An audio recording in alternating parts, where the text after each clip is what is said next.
से बड़ी खबर, इंडिया गठबंधन पर मुख्यमंत्री नायब सिंह सैनी ने जमकर वार किए हैं। इंडिया गठबंधन की रैली को उन्होंने घोटालेबाजों की बारात बताया। ये गठबंधन नहीं, ठग बंधन है। इनके काम जम के लूट मचाओ, मोदी जी को गाली दो, सारे चोर इकट्ठे हो जाओ। या तो भ्रष्टाचारी जेल में है या फिर बेल पर। एक एक कर मुख्यमंत्री नायब सिंह सैनी ने अपने विरोधियों को निशाने पर लिया। प्रेस कॉन्फ्रेंस कर जमकर निशाना साधा।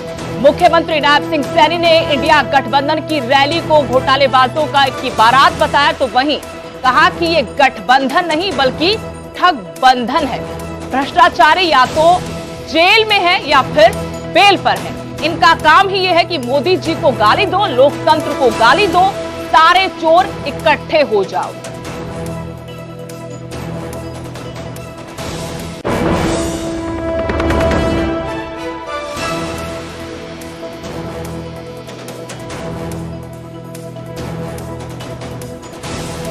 गठबंधिया गठबंधन के लोग हैं,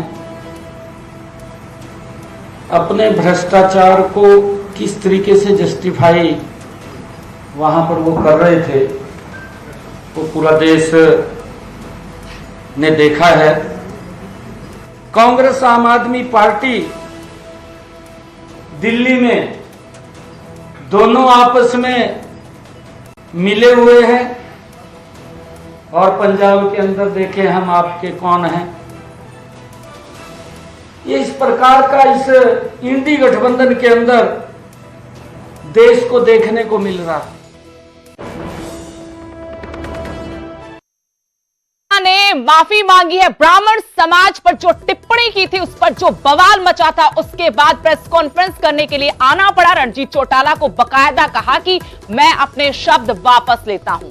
एक समाज, ये जो समाज है ब्राह्मण समाज, वो अग्रणी है, वो हमेशा उनकी इज्जत करते हैं। ब्राह्मण सबसे अग्रणी आदमी है, समाज है। मैं व्यक्तिगत तौर पर ब्राह्मण समाज में आस्था रखता हूं। आपको बता दें कि ब्राह्मणों को लेकर जो विवादित बयान दिया था, वो वायरल हुआ था वीडियो, उस पर जमकर बवाल हुआ।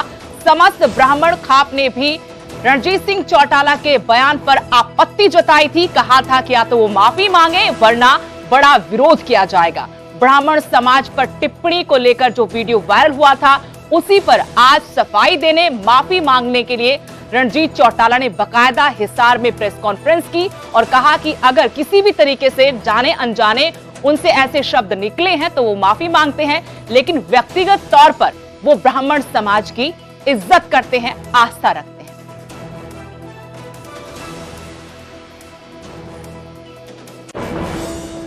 कोई जाने अनजाने में कैसे एक शब्द किस तरीके से कल से जो घूम रहे हैं, मैं उस पर जरा स्पष्टीकरण देना चाहता हूँ।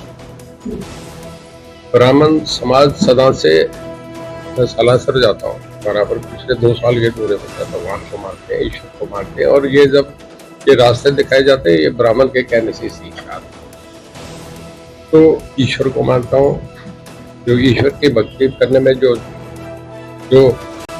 परिवार पूरे जीवन से लेके अब तक, रामायण से लेके अब तक जो भगवान को मानते हैं, वो हमारे आदरणीय है। वही हमें सिखाते हैं कि भगवान क्या है, परमात्मा क्या है। तो मैं कोई ऐसी जाने अनजाने में अगर कोई ऐसा शब्द कोई गलत इस्तेमाल हो गया, हालांकि मैं करता नहीं, ब्राह्मण देवता करके कहा है, उसमें आगे पीछे कुछ कलिपू या कुछ जुड़िया बात करना, कुछ इंटेंशनली भी आदमी उसमें जोड़ के कर देता है।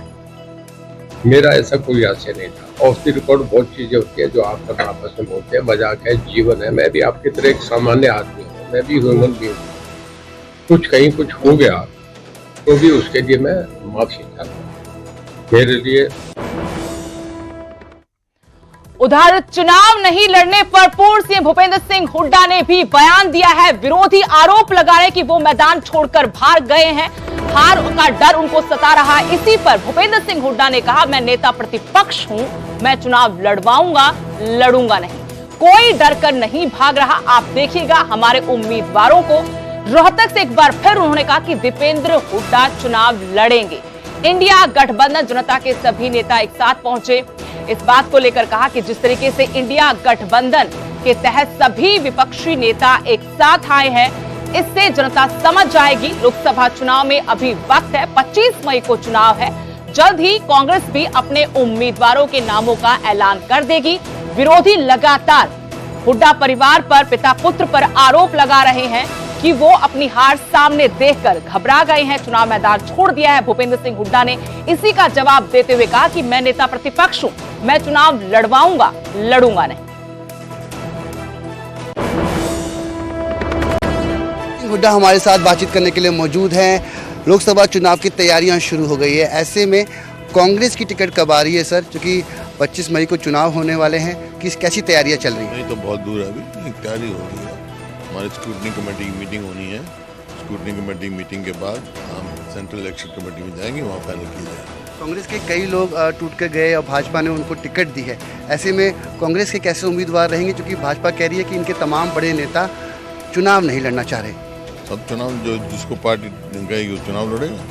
सर, कल गठबंधन में तमाम लोग आप लोग शामिल हुए, एक साथ एकजुट होकर दिखे, किस तरीके से रहेगा, इसका प्रभाव पड़ेगा सर लोकसभा चुनाव? बिल्कुल, इतना मार रैली थी वहाँ, 18 पार्टियाँ इकट्ठी हुई, एक यूनिटी शो हुआ और ये दिखाया है कि प्रजातंत्र में पक्ष विपक्ष दोनों मजबूत होने चाहिए, जब भी प्रजातंत्र मजबूत हो। सर, आप लीडिंग में रहेंगे या फिर चुनाव आप भी लड़ेंगे? क्योंकि रोहतक में काफी इंपॉर्टेंट रहने वाला है इस बार, वहाँ क्या कुछ रहेगा? रोहतक में तो जो है अभी तक तो दीपेंद्र सिंह का नाम है, पार्टी फैसला करेगी। आप लड़ेंगे सर चुनाव? नहीं, मैं लीडर ऑफ अपोजिशन हूँ, मैं लड़वाऊंगा चुनाव। धन्यवाद हमसे बातचीत करने के लिए। तो आप सुन रहे थे भूपेंद्र सिंह हुड्डा को साफ तौर पर कहना है कि जल्द ही टिकट की घोषणा होगी और रोहतक से दीपेंद्र हुड्डा चुनाव लड़ेंगे। ये दिल्ली से मैं रवि मिश्रा, न्यूज़ 18। सांसद संजय भाटिया को बड़ी जिम्मेदारी मिल सकती है। पूर्व सीएम मनोहर लाल ने इसके संकेत दिए हैं। एक बार फिर से संजय भाटिया की जमकर तारीफ करते नजर आए मनोहर लाल, जो कि करनाल लोकसभा से इस बार बीजेपी के उम्मीदवार, यहीं से पिछली दफा चुनकर आए थे संजय भाटिया। और एक बार फिर सवाल यही खड़ा होता है, क्या हरियाणा भाजपा का अध्यक्ष संजय भाटिया को बनाया जा सकता है? मनोहर लाल के सीएम पद से इस्तीफे के वक्त भी ऐसे ही कयास लगे थे जब नायब सिंह सैनी को मुख्यमंत्री बना दिया गया था। करनाल सीट अब क्योंकि मनोहर लाल वहां से चुनाव लड़ रहे हैं, ऐसे में जिस तरीके से आज मन से पूर्व मुख्यमंत्री मनोहर लाल ने जमकर तारीफ की है संजय भाटिया की, उसके बाद एक बार फिर से इन चर्चाओं को हवा मिल गई है। संजय भाटिया जी की बड़ी हवा चल रही है कि हरियाणा का प्रदेश अध्यक्ष उनको बनाया जाएगा। देखिए, ये काम हमारे हाईकमांड का है। अब हाईकमांड के निर्णय के ऊपर सब लोग अंदाजे लगाते हैं और हवा कौन क्या चला दे, इसके बारे में मेरे पास तो कोई उत्तर नहीं है। इशारा तो शायद आपने भी कर दिया। नहीं, काम जरूर संजय भाटिया जी इतने कर्मठ और इतने निष्ठावान और एक ऐसे व्यक्ति हैं कि जिनकी क्षमता में किसी को कोई संदेह नहीं है, तो इसलिए कोई अच्छा काम इनको मिलना ही चाहिए, हमारी सबकी। कब तक सर घोषणा हो जाएगी वैसे प्रदेश अध्यक्ष? मुझे मालूम नहीं, केंद्रीय हमारे पार्लियामेंट्री बोर्ड। एक और बड़ी खबर, हरियाणा के मंत्रिमंडल विस्तार को पंजाब हरियाणा हाईकोर्ट में चुनौती दी गई थी। अब इस मामले में हाईकोर्ट ने केंद्र और हरियाणा सरकार को नोटिस जारी कर जवाब तलब किया है। एडवोकेट जगमोहन भट्टी ने याचिका लगाई थी। चुनावी आचार संहिता लागू होने के बाद मंत्रिमंडल विस्तार पर उन्होंने आपत्ति जताई थी। कहा था कि संविधान के 91 संशोधन का उल्लंघन भी किया गया है। इस मंत्रिमंडल विस्तार में कुल विधानसभा सदस्यों का 15% ही मंत्रिमंडल में शामिल होना ये कानून कहता है। हरियाणा में ये संख्या 13 तक पहुंचती है, लेकिन सीएम सैनी के साथ 5 अन्य मंत्रियों ने शपथ ली थी। उसके बाद जब मंत्रिमंडल विस्तार हुआ तो 8 और विधायकों ने शपथ ली। एडवोकेट जनरल के पास भी कैबिनेट रैंक रहता है, इस लिहाज से ये संख्या 15 हो गई, जो संविधान के 91 संशोधन का उल्लंघन है। फैसले को रद्द करने की मांग इस याचिका में उठाई गई है। एक तो आचार संहिता का उल्लंघन बताया गया इस याचिका में, दूसरा ये कि संविधान के मुताबिक हरियाणा में सिर्फ 13 मंत्री होने चाहिए, जबकि इनकी संख्या 15 हो चुकी है।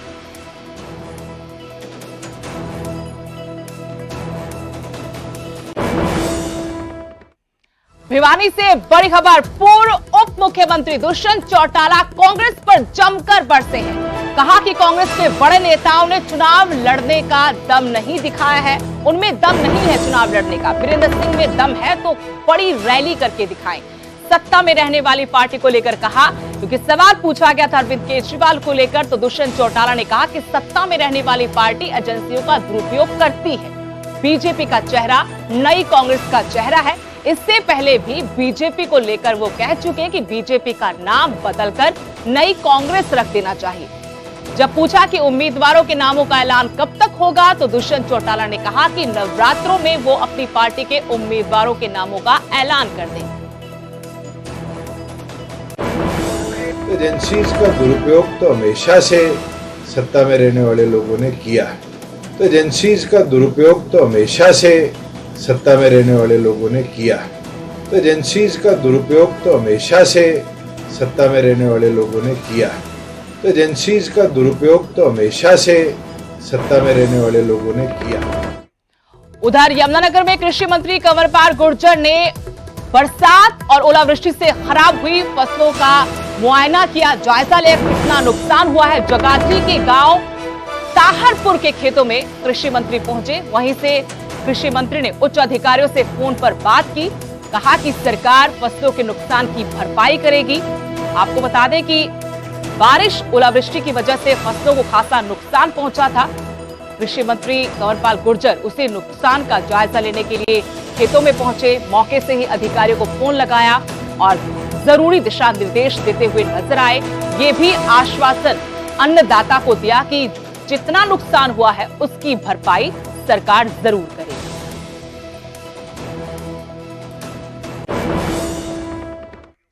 चुनावी माहौल है, चुनाव प्रचार तेज होता जा रहा है। ऐसे में सियासतदान एक दूसरे पर वार पलटवार का एक भी मौका नहीं छोड़ रहे। अशोक तंवर ने अब कांग्रेस पर तंज कसा, कहा कांग्रेस के पास पत्ते ही नहीं है तो खोलेगी क्या। कांग्रेस 25 मई के बाद अपने उम्मीदवार डिक्लेयर करेगी। बता दें 25 मई को ही हरियाणा में चुनाव है। अरविंद केजरीवाल पर भी अशोक तंवर ने निशाना साधा, कहा कई लोग जेल में चले गए हैं और कुछ जाने वाले हैं।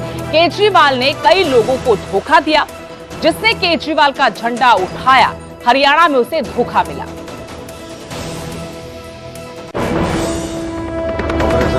वो तो खुले कांग्रेस पार्टी, कांग्रेस तो उम्मीदवार अपने घोषणा करेगी चुनाव खत्म होने के बाद 25 के बाद।